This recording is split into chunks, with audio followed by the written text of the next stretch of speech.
Hello दोस्तों, उम्मीद है आप सभी लोग अच्छे होंगे। अब देखिए, आज हम लेकर आए साउंड्स। जो चैप्टर हमारा कंप्लीट हो गया था उससे जो इम्पोर्टेंट क्वेश्चंस बनते थे उसके बारे में हम लोग आज डिस्कस करेंगे। तो सबसे पहले क्वेश्चंस के बारे में बात करते हैं। इसमें क्या कहा गया है? इसमें कहा गया which of the following is transmitted in a wave motion, यानी इसमें से निम्नलिखित में से कौन सा ऐसा है जो वेव मोशन में ट्रांसमिटेड यानी ट्रांसफ़र होता है।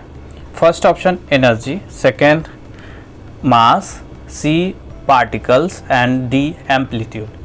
तो देखिए दोस्तों, हमने बताया था जब साउंड चैप्टर पढ़ाया था, sound is a form of energy which is transmitted in a wave motion, यानी साउंड वेव्स क्या होती हैं?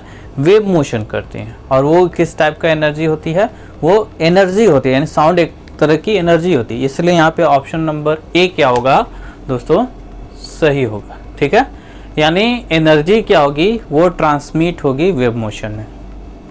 बात करते हैं दूसरे क्वेश्चन के बारे में। दूसरे क्वेश्चन में क्या कहा गया दोस्तों? Which of the following is an electromagnetic wave which can travel even through a vacuum, यानी इनमें से कौन सी वेव है, इलेक्ट्रोमैग्नेटिक वेव है जो वैक्यूम में भी ट्रैवल कर सकती है, यानी निर्वात में भी संचरण कर सकती, चल सकती है।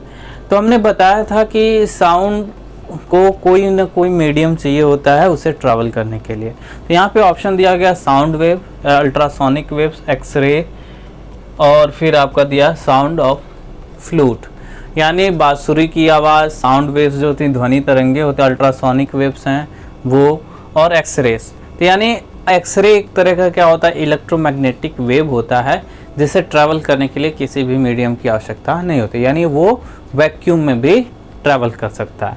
इसलिए हमारा यहाँ पे ऑप्शन नंबर सी क्या होगा दोस्तों?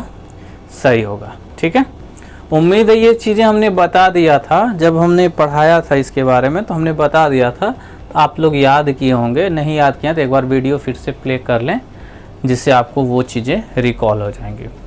बात करते हैं नेक्स्ट क्वेश्चन पे। When we change the feeble sound to loud sound, feeble sound का मतलब क्या है? फीबल यानी जो धीरे धीरे बोलते हैं, अगर उसको लाउड करते हैं तो उसमें हमें क्या इंक्रीज करना होता है? उसमें हमें क्या इंक्रीज करना होता है? एम्पलीट्यूड इंक्रीज करना होगा, कि फ्रीक्वेंसी इंक्रीज करना होगा, कि वेलोसिटी इंक्रीज करना होगा, कि वेवलेंथ। तो फीबल साउंड हमने पढ़ाया था, तो श्रिल साउंड के बारे में बताया था और एक बताया था सॉफ्ट साउंड के। श्रिल साउंड क्या होते हैं? वो आपके एम्पलीट्यूड उनके बड़े बड़े होते हैं। ठीक है, यानी उनकी जो एम्पलीट्यूड की हाइट होती है वो बड़ी होती है। और फीबल साउंड में क्या होते हैं? उनकी हाइट कम होती है। ठीक है, तो जब हम इसमें क्या होता है कि फीबल साउंड को अगर हमें लाउड करना हो तो इसके एम्पलीट्यूड को क्या होगा? हमें बढ़ाना होगा। तो यहाँ पे हमारा ऑप्शन नंबर भी क्या है? एम्पलीट्यूड है, वो सही हो जाएगा। अब बात करते हैं नेक्स्ट क्वेश्चन पे, यानी क्वेश्चन नंबर 4 के बारे में। क्वेश्चन नंबर 4 में कहा गया है इन सोनार वी यूज़, यानी सोनार हमने कल बताया था, यानी कल के वीडियो जो आपने देखा होगा तो हमने बताया था एप्लीकेशन ऑफ अल्ट्रासोनिक वेव्स। उसमें हमने बताया था सोनार बहुत ही इम्पोर्टेंट टॉपिक है। यानी सोनार क्या होता है? साउंड नेविगेशन एंड रेंजिंग होता है। तो इसमें जो पानी की जहाज़ें होती हैं या जो सबमरीन्स होती हैं, अपने एनिमी सबमरीन्स को या समुद्र की गहराई को मापने के लिए यूज करते हैं। इसमें एक ट्रांसमीटर, एक डिटेक्टर लगा रहता है, अल्ट्रासोनिक वेव्स के थ्रू ये फॉलो होता है। तो यहाँ पे ऑप्शन दो दिया गया है। A option ultrasonic, B infrasonic, radio waves, audible sound wave. यानी अल्ट्रासोनिक वेव्स क्या होती हैं? जिसकी फ्रीक्वेंसी मोर देन 20,000 हर्ट्ज या 20 किलो हर्ट्ज से ज़्यादा होती है। तो ये साउंड हम लोग यूज़ करते हैं सोनार में, साउंड वेव यानी अल्ट्रासोनिक वेव्स। ठीक है, तो उम्मीद है ये सभी क्वेश्चंस आपको क्लियर हो गए, क्योंकि ये आपके टॉपिक बेस्ड क्वेश्चन थे। टॉपिक बेस्ड क्वेश्चन का मतलब जितने भी हमने टॉपिक बताए थे, इंपॉर्टेंट फैक्ट बताए थे, उस पर थे। तो जो आपको आसानी, अगर आपने वीडियो देखा तो आसानी से कर सकते हैं। अब देखिए, हम लोग बात करेंगे कुछ न्यूमेरिकल्स के बारे में जो साउंड से रिलेटेड है, उसे हमें सॉल्व करना है। कैसे सॉल्व करेंगे, किस फॉर्मूले का यूज़ करेंगे, वो भी डिस्कस करते हैं। तो देखिए दोस्तों, बात करते हैं 5वें क्वेश्चन के बारे में। 5वें क्वेश्चन में क्या कहा गया? For formation of distinct echo the distance between the sound source and reflecting surface must be at least, यानी कहने का मतलब प्रतिध्वनि उत्पन्न करने के लिए ध्वनि स्रोत और जो रिफ्लेक्टिंग यानी परावर्तक तल के बीच न्यूनतम दूरी कितनी होनी चाहिए। यानी हमने ये बताया था दोस्तों condition for formation distinct echo में, यानी क्या क्या कंडीशंस होंगे कि इको फॉर्म होगा। तो सबसे पहले बताया था उसमें कि जो टाइम लगेगा इको में वो 1/10 सेकेंड होना चाहिए, ठीक है, ओरिजिनल साउंड का। दूसरा बताया था कि साउंड सोर्स और रिफ्लेक्टिंग सरफेस के बीच की दूरी जो होगी न्यूनतम यानी एटलीस्ट 17 मीटर होनी चाहिए, ठीक है। तो यहाँ पे ऑप्शंस दिए गए हैं 10 meter, 17 meter, 34 meter and 100 meter. Option number B यहाँ पे क्या होगा, सही होगा, ठीक है। अब बात करते हैं इंफ्रासोनिक साउंड्स हेयर्ड बाय, यानी इंफ्रासोनिक साउंड जो होती हैं कौन सुनता है, यानी डॉग सुनता है, बैट सुनता है, कि राइनोसोरस सुनता है, कि ह्यूमन बींग्स। अब इससे पहले में जाना होगा इंफ्रासोनिक साउंड या इंफ्रासाउंड कौन सुनता है, यानी इंफ्रासाउंड होता क्या है। इंफ्रासाउंड वो साउंड्स होती हैं जिसमें जो साउंड की फ्रीक्वेंसी होती है वो बिलो क्या होता है 20 हर्ट्ज होता है, बिलो 20 हर्ट्ज होता है। तो यानी उस साउंड को कौन सुनता है, राइनोसोरस, एलिफेंट, ये सारी चीज़ें। तो यहाँ पे ऑप्शन क्या है, राइनोसोरस, तो ऑप्शन नंबर सी यहाँ पे सही हो जाएगा।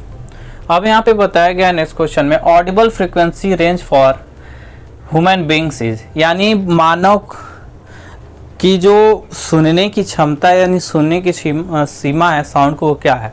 पहला ऑप्शन है 20 हर्ट्ज से 2000 हर्ट्ज, फिर दूसरा है 20 हर्ट्ज से 20 kilo hertz, C option 20 hertz से 20 मेगा हर्ट्ज, फिर 200 हर्ट्ज से 20,000 हर्ट्ज।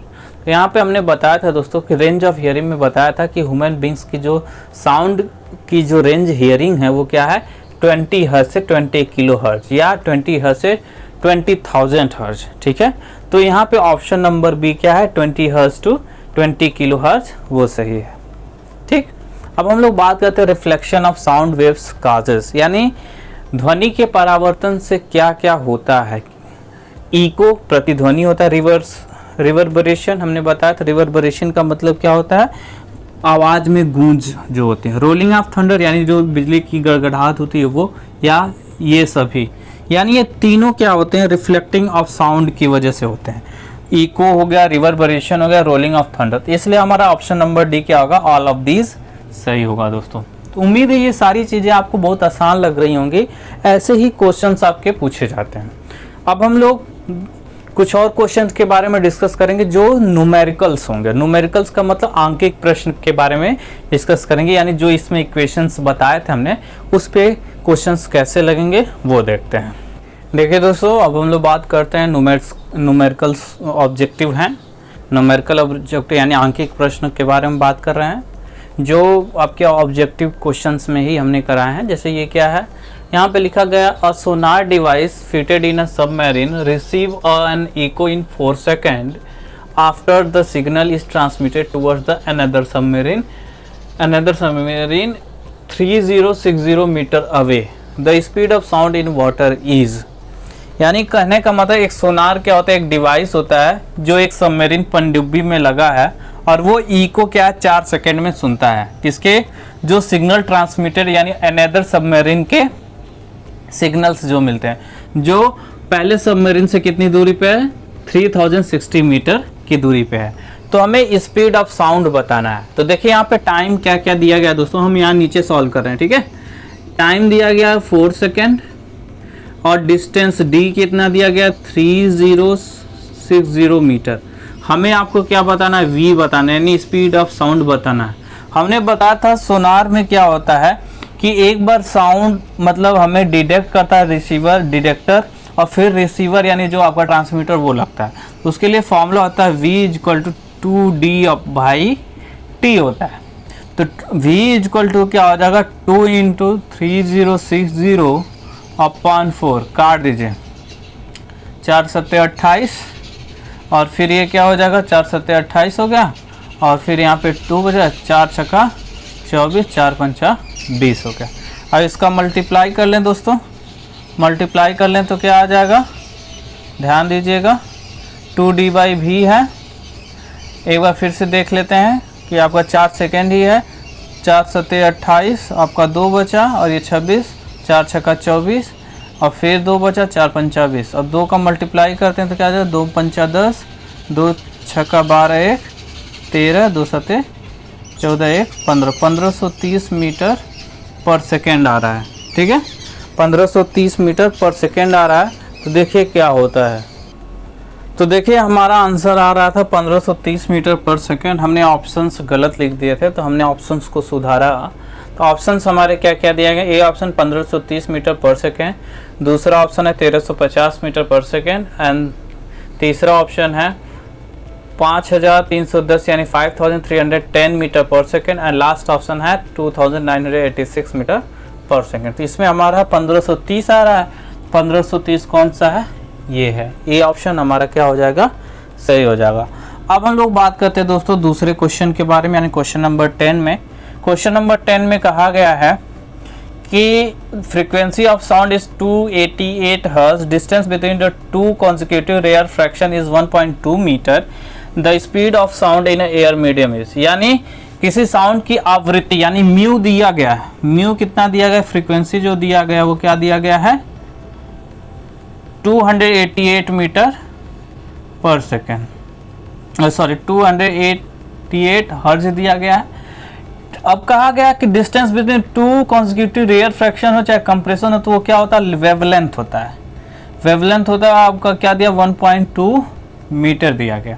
अब आपको स्पीड पूछा है, स्पीड यानी v पूछा, तो v निकालने के लिए हमने फॉर्मूला बताया था, v इक्वल टू क्या होता है, म्यू लैम्डा होता है, म्यू लैम्डा होता है। तो मल्टीप्लाई कर देंगे 288 इंटू 1.2 में मल्टीप्लाई करते हैं, 12 8 96, 12 8 96 और 9 क्या होगा दोस्तों, 105, हाथ में ला दो 10, 12 दूना के 24 और 10 34, ठीक है, और पॉइंट लग जाएगा मीटर पर सेकेंड, यानी 345.6 मीटर पर सेकेंड, जो हमारा ऑप्शन नंबर ए है दोस्तों।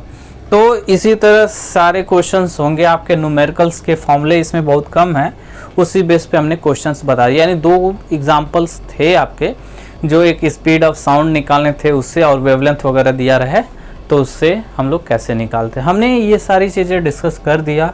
आज आपका चैप्टर पूरी तरह से कंप्लीट हमने किया, इसके क्वेश्चंस भी बता दिए, और इम्पॉर्टेंट नोट्स थे वो हमने पिछले वीडियो में बता चुके हैं। आप उसे अच्छे से देखकर तैयार करें। साउंड से जितने भी न्यूमेरिकल्स आते हैं, कॉन्सेप्चुअल क्वेश्चंस आते हैं, उसे सॉल्व करने का प्रयास करें। जब आप बार बार वीडियो को देख के कॉन्सेप्ट क्लियर कर लेंगे तो आप न्यूमेरिकल्स चाहे कॉन्सेप्चुअल क्वेश्चन बहुत कम समय में कर पाएंगे।